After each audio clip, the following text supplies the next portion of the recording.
Recording live. Guys, I totally forgot that I had an investor meeting until yesterday night. And since then, I have a new co-founder. And my brother's more involved. And I forgot to tell them. So, now that we have like 5 minutes until my meeting, and then my co-founder's awake, my brother's not. This is me trying to figure out whether I should invite my co-founder last minute and admitting that I forgot to tell him that we have an investor meeting, or should I just not tell them on the other side and YOLO it and nail the meeting and then go to him with good news, hopefully. Let's go. This is I tell them, and the other side is I nail it.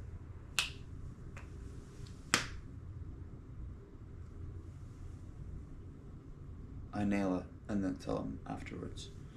Okay, let's get ready. You guys are watching it with me. Sorry, yeah. Watching it while I'm in the interview. Okay. But until our meeting, I can just fix up some house chores. Let's fix up the kitchen stuff.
Alexa, what's the time? It's 11:47 a.m. Alexa, 2-minute timer.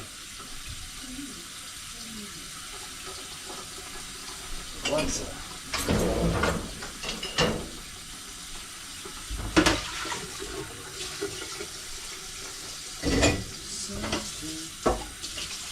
By the way, it's been like 28 minutes since I woke up. Just saying. I don't know why, but good information.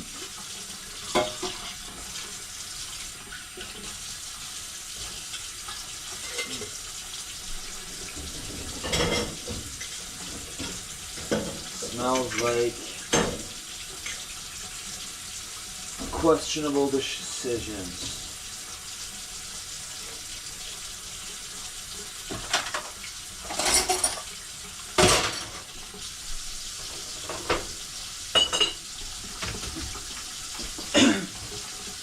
This is my morning routine, making up for the weekend or the day prior. But it kind of gets me going in the morning, huh? There's just rapid work to do. And because I'm the only one doing it in this house, and I'm doing it constantly, I feel like I got a muscle for it now. It's natural and fast. Oof. Yeah, that wasn't very natural.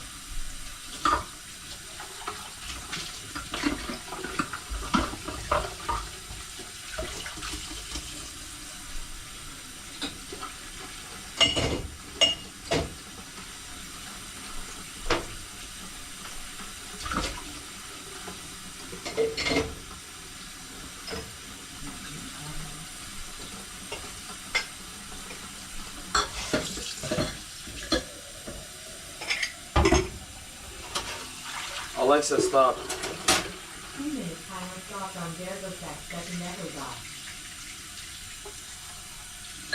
Alexa, set a 1-minute timer. 1 minute. Starting now. Brisket for which biscuit? I don't know, I'm just sabotaging.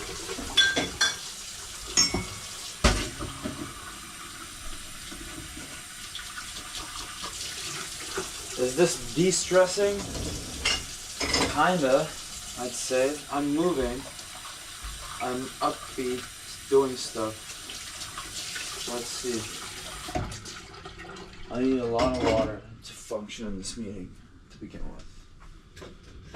These alcohol bottles, which I won't be using because they're empty. Okay. Let's say this is it for now.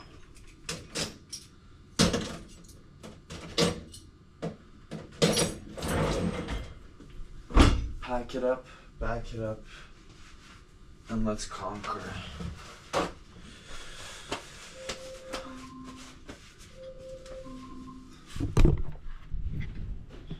Okay. Alexa, stop. Let me get my slippers. Very important. My room is an absolute mess. Where are my slippers? Yeah. It's like I'm walking on clouds. My room was an absolute mess, forgive me. Normally, under better circumstances, it's not like this. Oof, 1 minute late.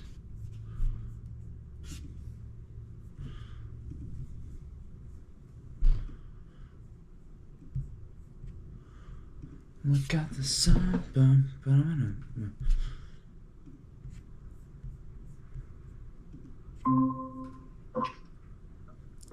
Hello, hello. Hey. Nice to meet you. Nice to meet you. I'm dialed in on my phone for audio because my computer is like not working right now. But Of course. that's why there's two of me, but it's just the two of us. No worries. As long as it works. Yes. Happy Monday. How's it going? Where are you calling from? I'm calling from London, Ontario in Canada. Okay. Yeah. Awesome. What about you?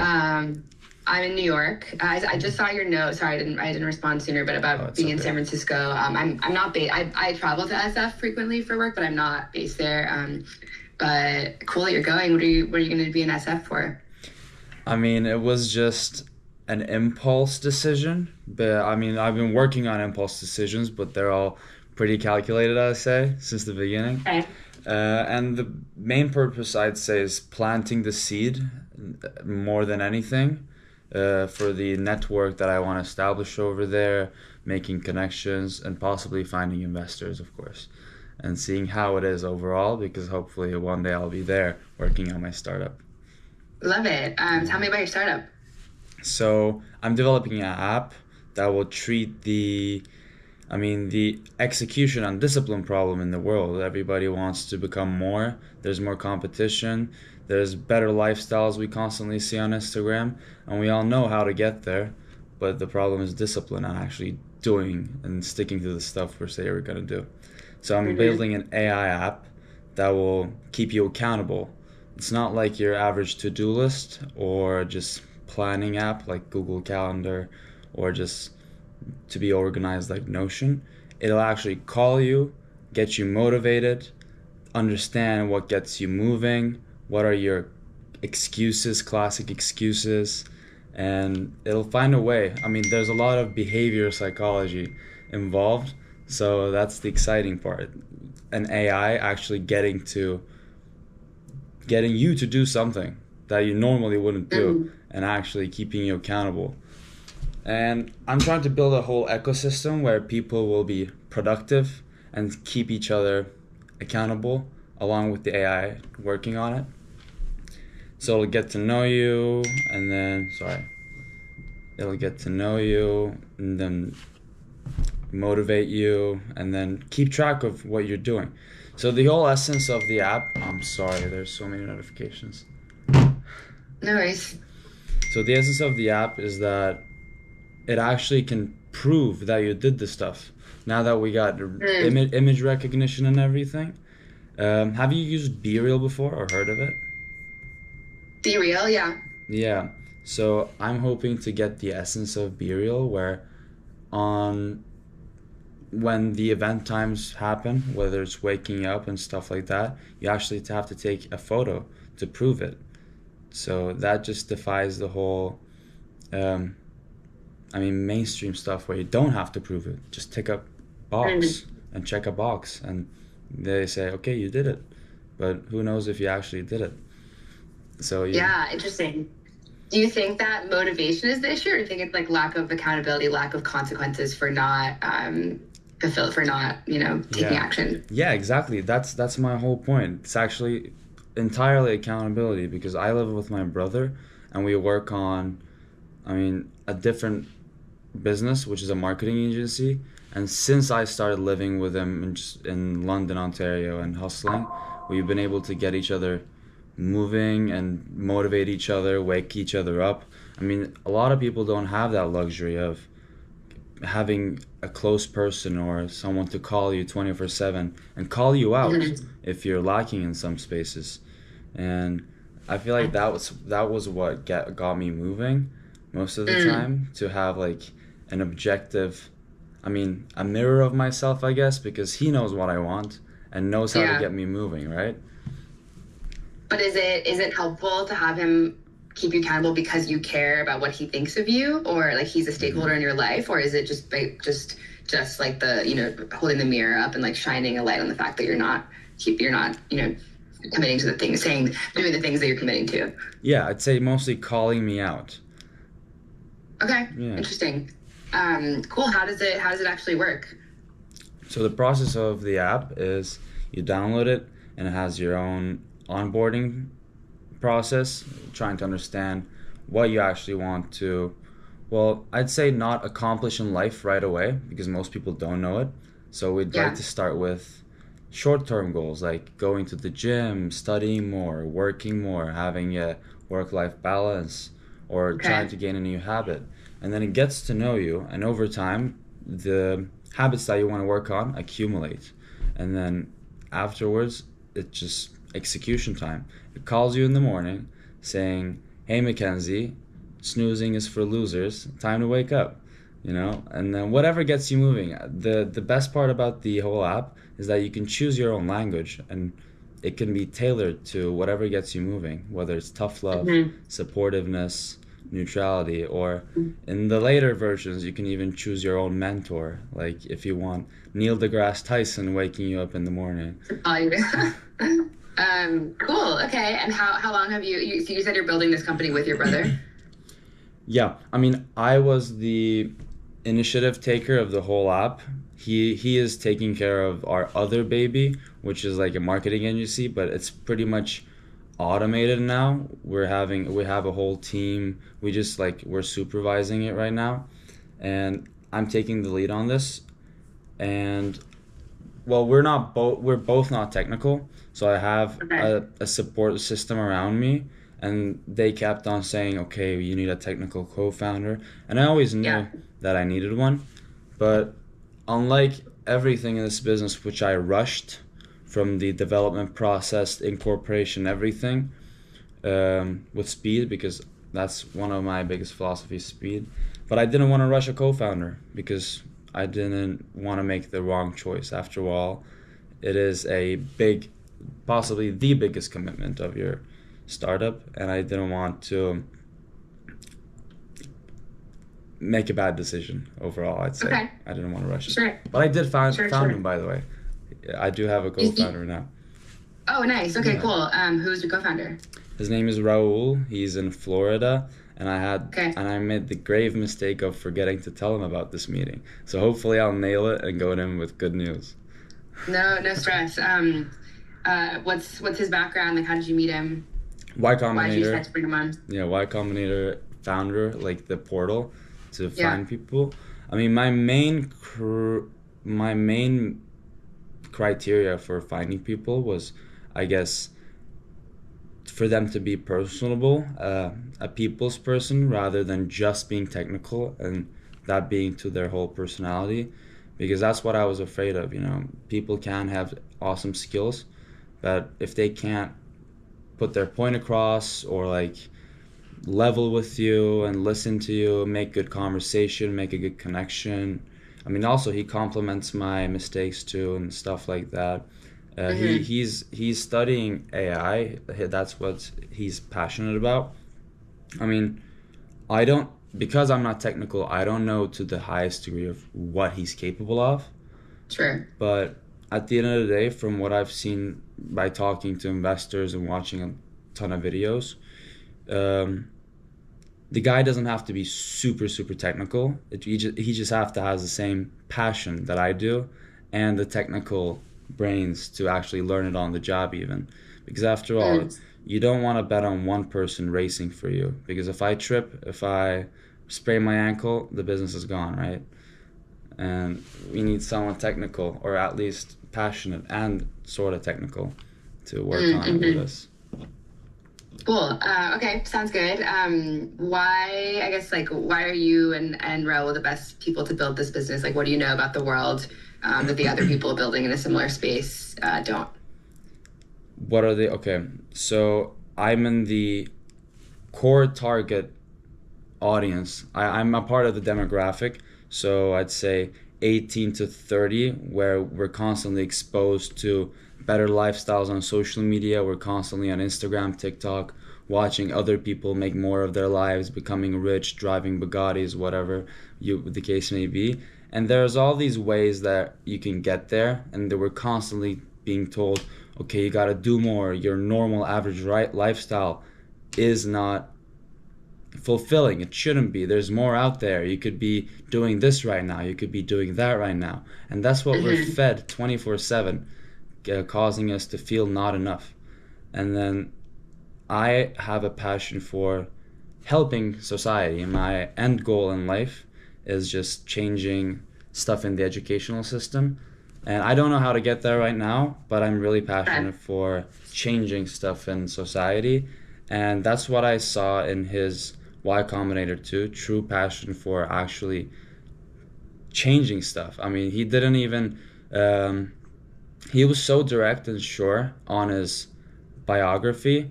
He put his phone number there, and I've never seen someone actually put their phone number. Just call me. If you think you can do something for the better of this world, just call me. Don't wait for LinkedIn or DMing me. Don't wait for stuff like that. Just call me. So I just called him on the spot. It was a perfect meeting. It was a perfect conversation. Him calling, I mean, I've been working on it since I called him for 3 weeks, day and night. My routine has been all over, and he came up with stuff that I didn't think about. And honestly, he has a total different look to the product. I'm more about, okay, how can we market this? How can we make people like this and stuff like that? He's more about okay, how can we make the app so good that it actually delivers the promise? And I'm more like, I don't know, more ideas. How can we market it? How can we make this successful? And more on the business side, and he's more on the app side. I feel like that's what I liked about us the most, even though I'd say we're pretty similar personality-wise. We have our differences when it comes to the perspective of like how we want this business to grow. I'd say not grow, but focus is different, I'd say. I'm more on the business side, he's more on the actual app side, which is what I actually wanted. So I think it's a good balance for us.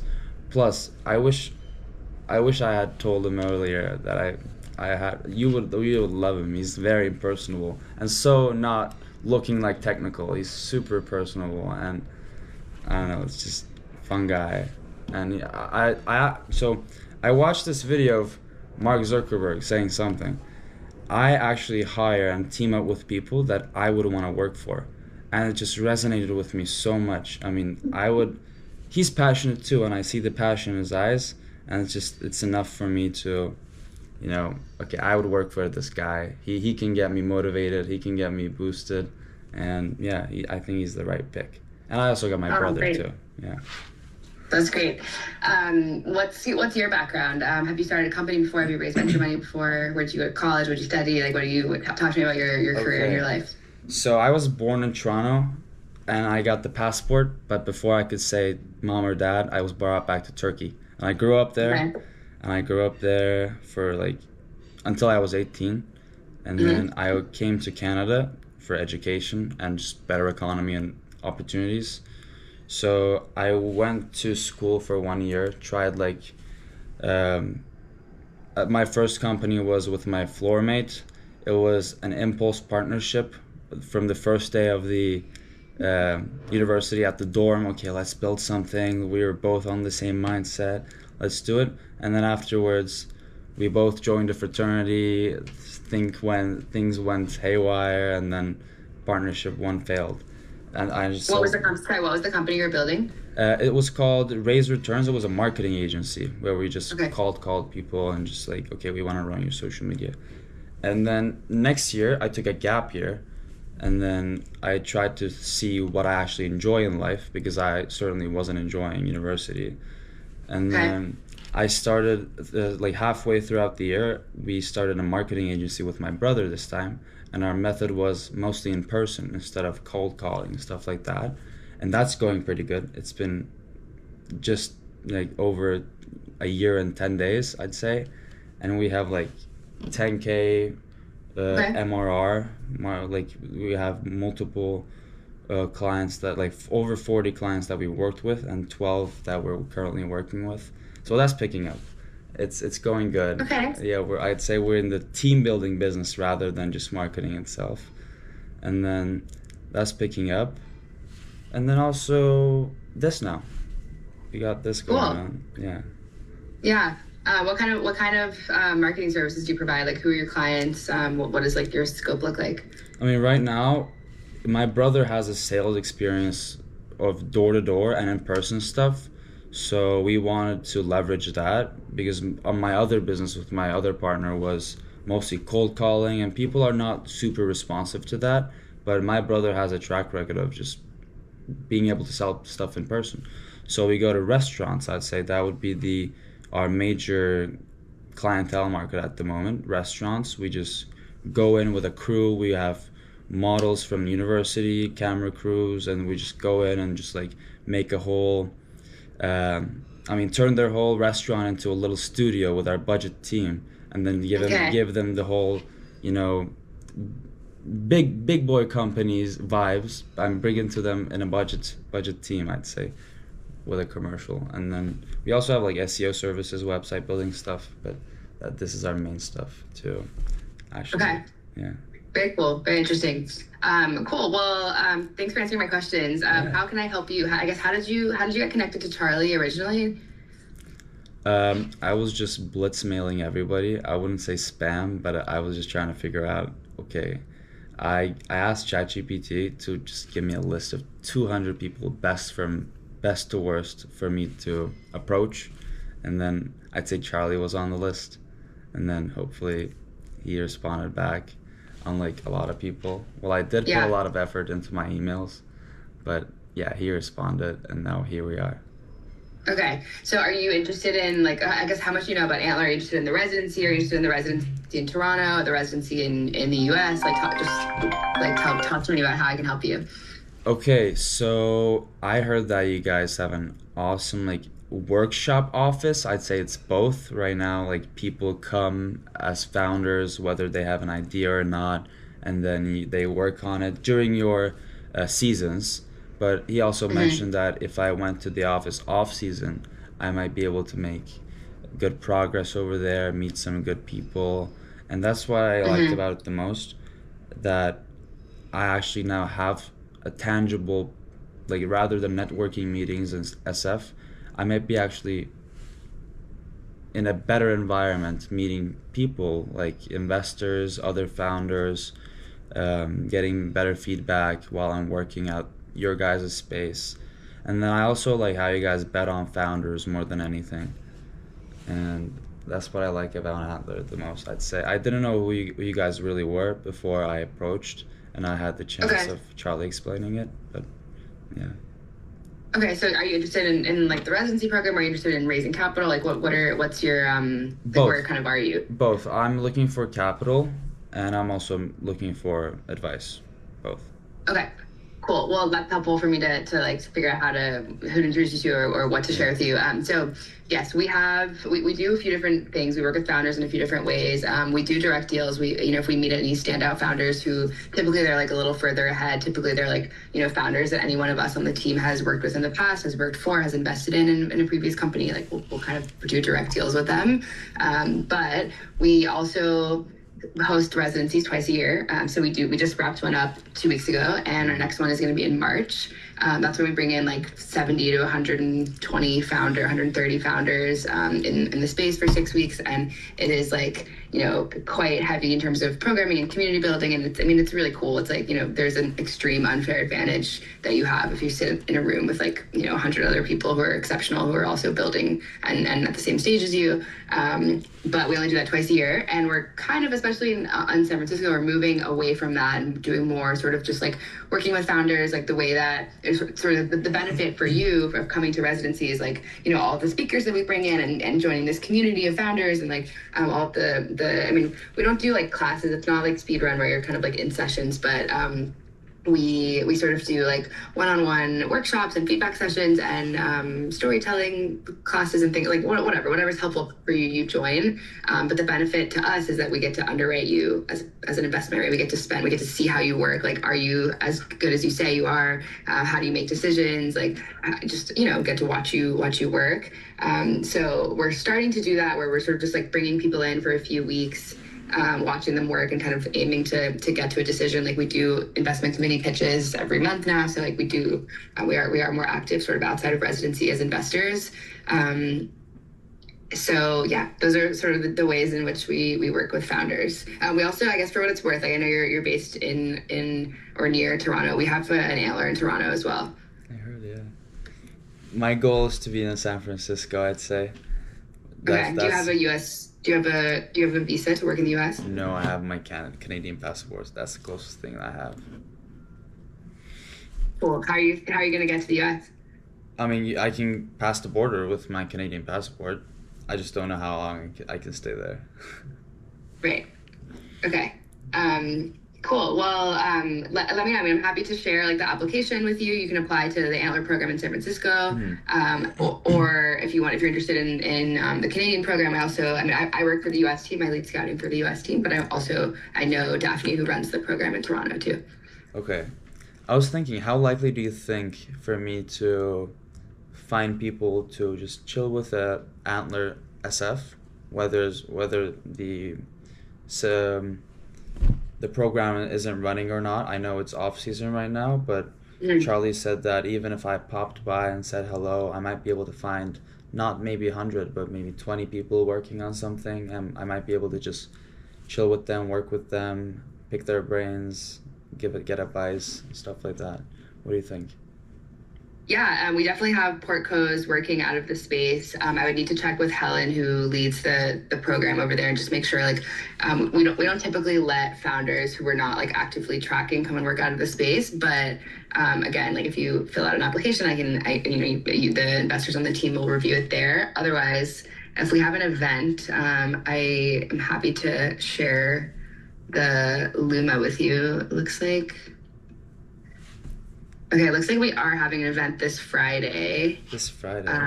It's like what day is the Friday? The 14th. 14th.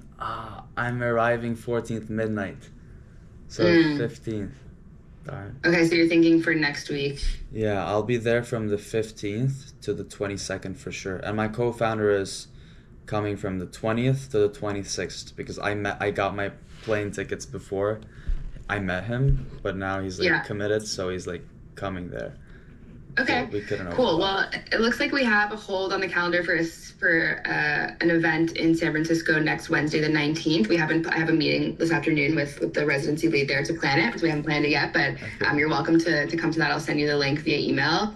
And if you want to meet with the investors and come into the space, the only sort of way to do that is to submit an application, and they'll review it. And if they like what they see, they'll set up a meeting with you and bring you in. Okay, that's awesome. I just don't know how to do it. Is it on your website? Yeah, just go to antler.co Okay. /apply, and there's a big button that says apply. Okay. Okay, I'll definitely fill that out.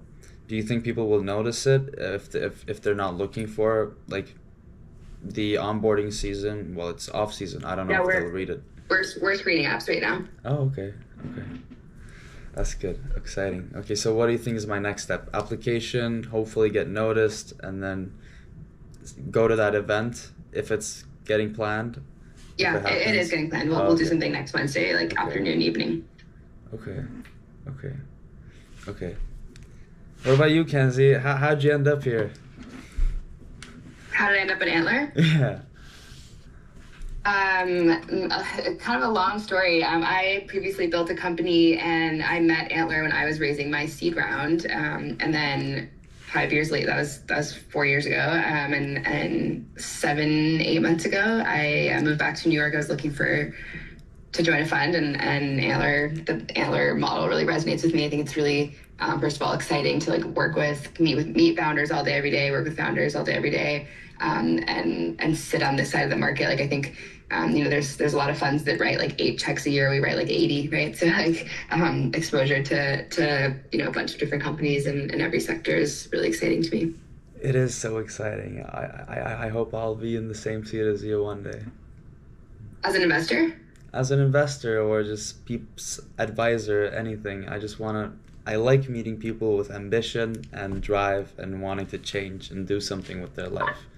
Yeah, so it's very fun. It's very cool. Yeah. Okay. All right. Next steps noted. I'll definitely. Awesome. Yeah, and ping me when you do submit an application, and I can flag it to the San Francisco team as well. Okay. Sounds good. Sounds good. Awesome. Nice to meet you. Nice to meet you too, Kenzie. Thank you for your time. Take care. All right. Bye. Take care. Bye.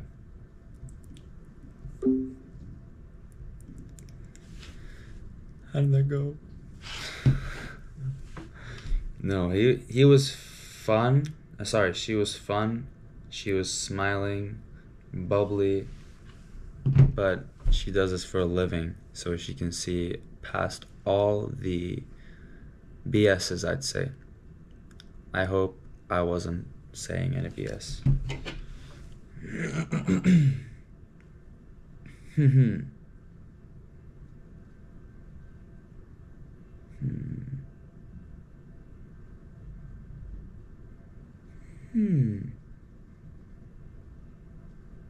Okay. Interesting. Let me just wake my brother up.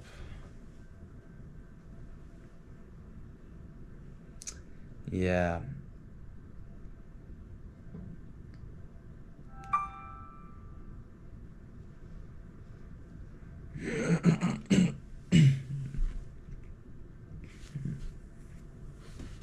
I'm doing a run club on Sunday.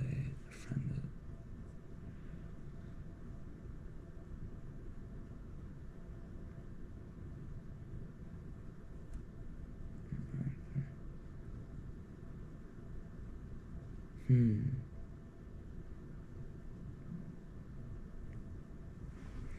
A friend at Amazon is also. I'll keep you updated on Apple. Talking to him.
I'm not sure how it went. She was pretty tough, I'd say. She was bubbly and giggly a little bit, and smiley too. She overall had a nice vibe, but she didn't fold. She didn't show extreme interest, as you guys heard.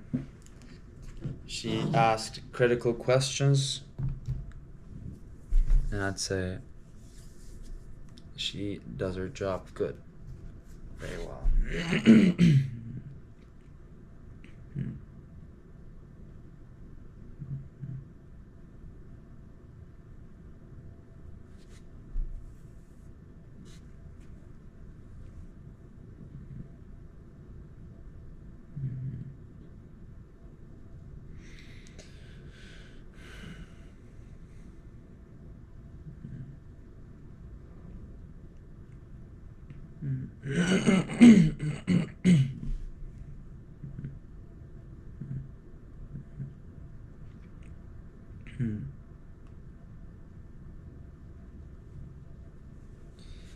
They told me possibly, even though it's off season for their founders program, I might be able to find some people to network with at their office and possibly even work there on my project in their office at SF.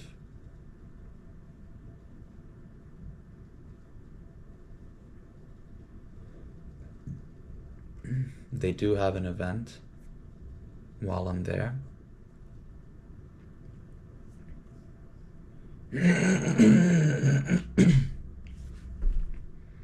And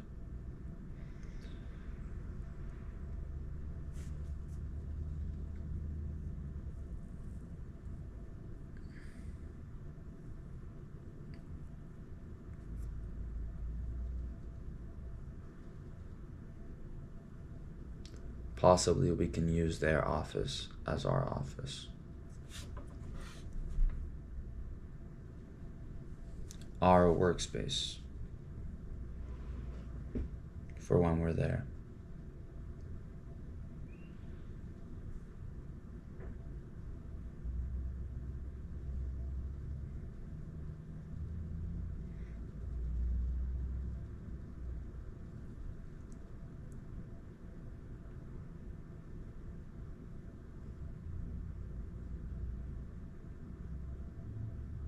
Let's do it.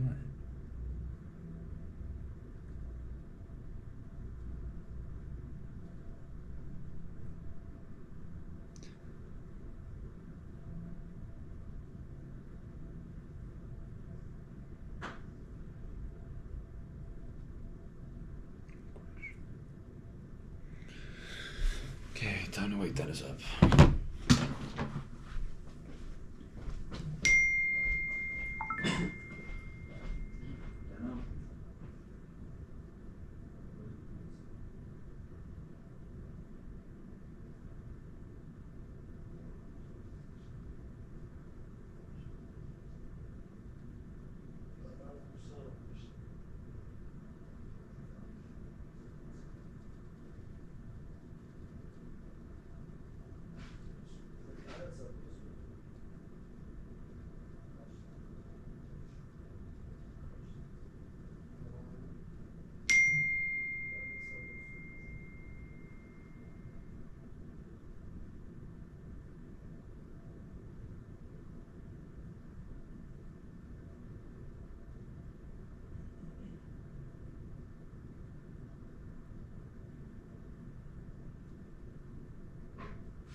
That's why. That's why I gotta get better at speaking. And eloquency is my main priority.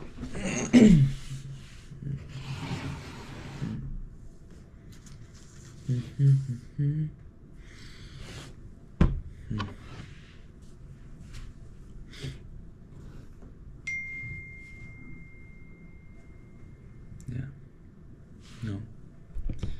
My grandma is gonna go into a surgery for her heart.